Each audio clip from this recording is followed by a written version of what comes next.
السلام علیکم ناظرین۔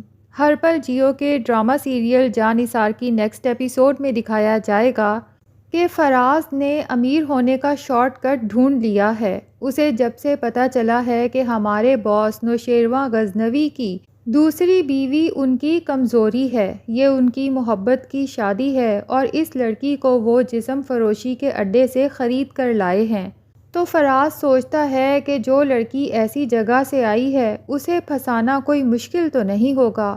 اسے اپنی پرسنالٹی پر بھی پورا یقین ہے کہ اگر وہ مجھے دیکھے گی تو میری محبت میں گرفتار ہو جائے گی۔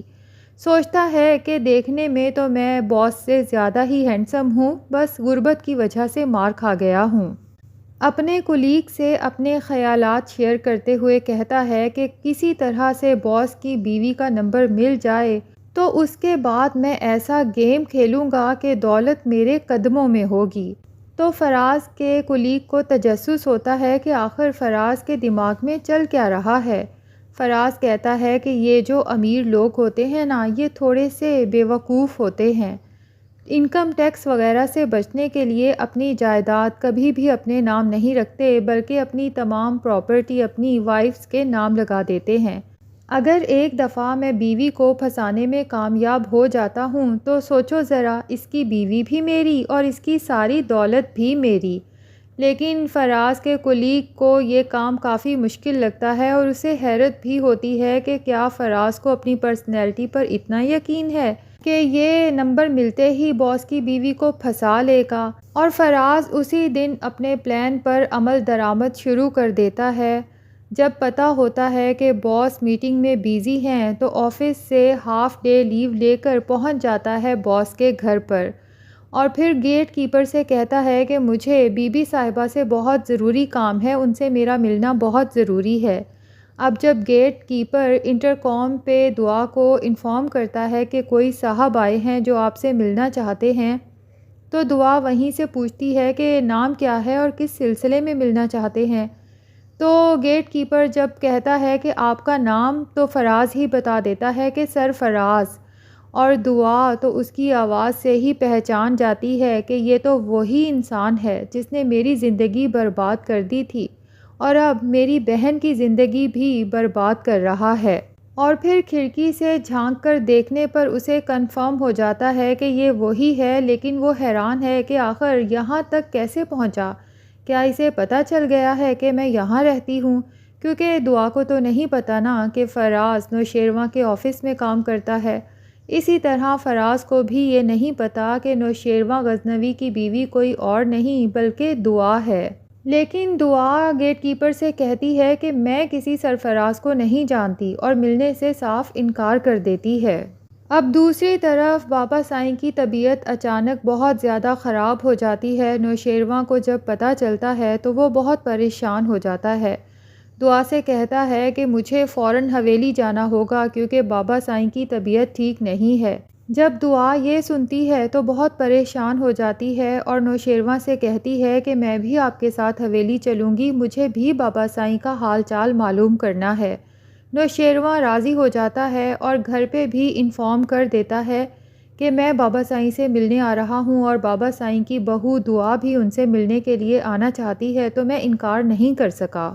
تو اماں سائیں کہتی ہیں کہ تمہیں انکار کرنے کی ضرورت بھی نہیں ہے، اب جب کہ دعا کو ہم نے دل سے اپنی بہو قبول کر لیا ہے تو اسے حویلی آنے جانے سے کوئی نہیں روک سکتا۔ جبکہ کشمالہ کو جب دعا کی آمد کا پتہ چلتا ہے تو وہ تو جل کے کوئلہ ہو جاتی ہے، لیکن ساتھ ہی اسے کیوریوسٹی بھی ہے اتنے عرصے سے کہ آخر یہ دعا دیکھنے میں لگتی کیسی ہے، اسی لیے اس کا بے تابی سے انتظار بھی کرتی ہے۔ اب جب دعا گھر آتی ہے، اماں سائیں بابا سائیں اس سے بہت خوش اخلاقی سے ملتے ہیں اور بابا سائیں اماں سائیں سے کہتے ہیں کہ بہو پہلی بار حویلی آئی ہے، ہمیں اس کا اچھے سے استقبال کرنا چاہیے۔ تو کشمالہ کو بابا سائیں کی بات سن کر شدید غصہ آتا ہے کہ ان لوگوں نے اسے بہو تسلیم بھی کر لیا۔ اسی دوران دعا بول پڑتی ہے کہ بہو نہیں ہوں میں آپ کی، جس پر اماں سائیں بابا سائیں کے ساتھ ساتھ کشمالہ بھی تھوڑی حیران ہو جاتی ہے اور دل میں خوش بھی ہوتی ہے کہ اچھا ہوا بابا سائیں کو اس کی اوقات تو پتہ چلے، لیکن دعا اپنی بات مکمل کرتے ہوئے کہتی ہے کہ میں آپ کی بیٹی ہوں، جس پر بابا سائیں اماں سائیں تو بہت خوش ہو جاتے ہیں، جبکہ کشمالہ سوچتی ہے کہ یہ لڑکی تو میری سوچ سے بھی زیادہ چالاک نکلی، ایسی ہی باتیں کر کے اس نے نوشیروان کو اپنا دیوانہ بنا لیا ہوگا۔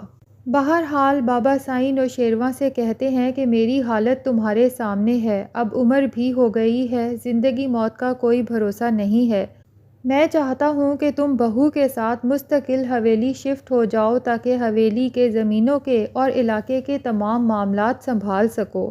لیکن نوشیروان بابا سائیں کو حوصلہ دیتا ہے کہ ایسی باتیں نہ کریں، یہ سارے معاملات آپ ہی سنبھالیں گے، انشاءاللہ آپ کو کچھ نہیں ہوگا۔ اور پھر اماں سائیں سے کہتا ہے کہ اماں سائیں آپ سمجھائیں نا بابا سائیں کو، تو اماں بے بسی سے کہتی ہیں کہ بیٹا کیا سمجھاؤں، میری کوئی بات تو یہ سنتے ہی نہیں۔ تو دعا ہی بول پڑتی ہے کہ بابا سائیں اللہ تعالیٰ آپ کا سایہ ہمیشہ ہمارے سروں پر یوں ہی سلامت رکھے، آپ کو کچھ نہیں ہوگا۔ ابھی تو آپ نے نوشیروان کے بچوں کی اور ان کے بچوں کی بھی خوشیاں دیکھنی ہیں۔ نوشیروان جب دعا کی سمجھداری دیکھتا ہے تو اسے اپنے انتخاب پر بہت فخر محسوس ہوتا ہے، اور ساتھ ہی بابا سائیں اماں سائیں بھی دعا سے بہت خوش ہو جاتے ہیں کہ کس قدر سمجھدار لڑکی ہے۔ لیکن دعا کی یہ سمجھداری کشمالہ کے دل میں تو کسی تیر کی طرح چبھتی ہے، اور وہ سوچ لیتی ہے کہ یہ تمہارے خواب محض خواب ہی رہ جائیں گے، کیونکہ میں بہت جلد تمہیں نوشیروان کی زندگی سے نکال باہر کروں گی۔ دوسری طرف اب چونکہ خضر اور سنبل کا نکاح ہو چکا ہے تو خضر سوچتا ہے کہ نکاح کی خوشی میں مجھے سنبل کو کہیں اچھی سی جگہ پر کھانا کھلانا چاہیے۔ جب وہ اس سلسلے میں سنبل کے گھر جاتا ہے تو اس کا ٹاکرا ہو جاتا ہے فراز کے ساتھ، اور فراز جب یہ سنتا ہے کہ خضر سنبل کو اپنے ساتھ کھانے پر لے جانے کے لیے آیا ہے تو صاف منع کر دیتا ہے کہ میری بہن تمہارے ساتھ رخصتی سے پہلے کہیں نہیں جائے گی۔ خضر فراز کو سمجھانے کی کوشش کرتا ہے کہ سنبل سے اب میرا نکاح تو ہو چکا ہے، کیا میں محض اسے کھانے پر بھی نہیں لے جا سکتا؟ تو فراز کہتا ہے کہ بھائی کل کو کیا پتا کہ تم رخصتی سے صاف انکار کر دو اور کہو کہ یہ تو میں نہیں کر سکتا، تو پھر ہم کیا کریں گے؟ فراز کی یہ بات سن کر خضر کو اس کی گھٹیا سوچ پر افسوس بھی ہوتا ہے اور ساتھ ہی غصہ بھی آتا ہے، اسی لیے اسے کہہ ہی دیتا ہے کہ کس قدر عجیب انسان ہیں آپ، اپنی ہی بہن کے بارے میں اتنی گری ہوئی بات کر رہے ہیں اور آپ کو شرم تک نہیں آ رہی۔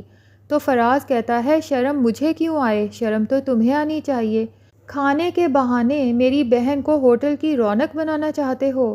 اس کے بعد تو فراز اور خضر میں بات اتنی بڑھتی ہے کہ ہاتھا پائی تک نوبت آ جاتی ہے۔ شور سن کر سنبل اور فضا بھی ڈرائنگ روم میں پہنچ جاتی ہیں اور سامنے کا منظر دیکھ کر وہ بھی شدید پریشان ہو جاتی ہیں۔ دراصل جو انسان خود غلط ہوتا ہے وہ دوسروں کو ہمیشہ شک کی نگاہ سے دیکھتا ہے۔